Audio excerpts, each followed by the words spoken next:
This is how AI systems work. Artificial intelligence is the learning of processing machines which allows them to act as human intelligence does. Trained to search for information. There are several fields related to artificial intelligence, such as robotics, machine learning, or cognitive intelligence, which are capable of providing different solutions. Machine learning is one of the best-known branches of artificial intelligence. This technique helps computers learn by repetition through patterns that track millions of data. It's a statistical learning that helps predict future behaviors. Machines improve by constantly acquiring wisdom without human intervention. But the computer don't have no off switch. So as long as it has capacity, it can keep learning and keep learning and keep learning until it gets Age of Ultron. Ultron was a computer. It was software.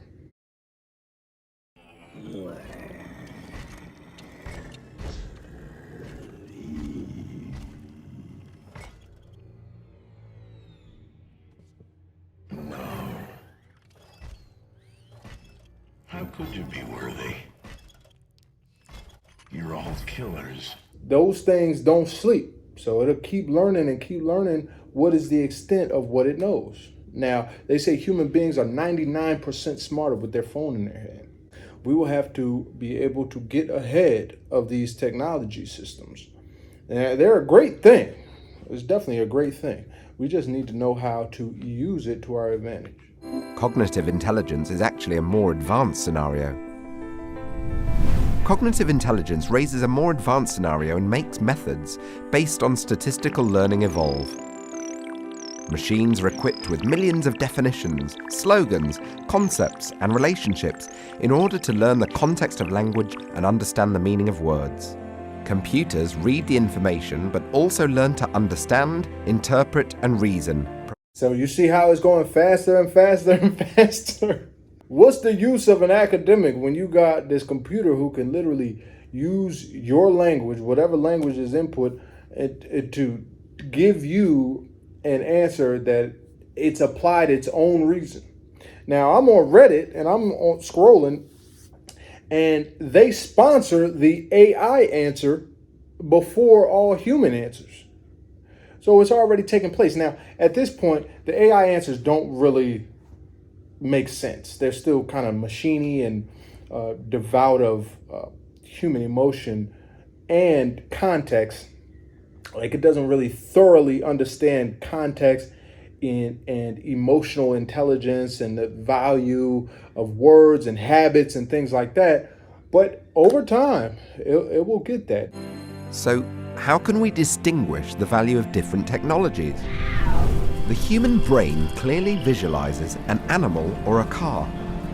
With statistical learning, the machine loses some nuances. It will have trouble to clearly determine whether it's a car or an animal. It lacks the context of the information that's been provided.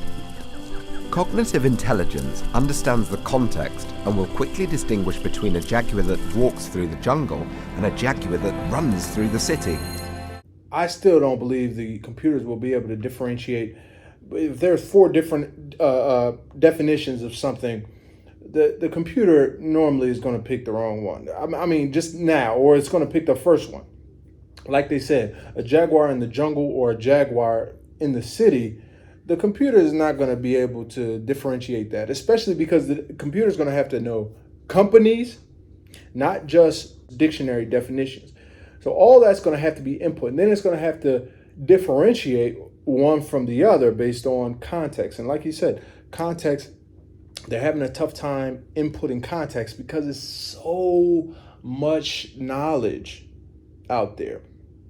Wakas Ahmed, brilliant author, the author of The Polymath, says that is the only way, creating a huge base of knowledge and following each one of your interests full to fault, full to the end, is the way you can stay ahead of computer-based knowledge, because that is the dark space when it comes to AI. It's context, being able to bridge together disparate ideas. It's your boy Lucy. I think I'm gonna do one more video on the cognition and the learning experience of computers. Something said by some of the people who work on it. So I'll link that.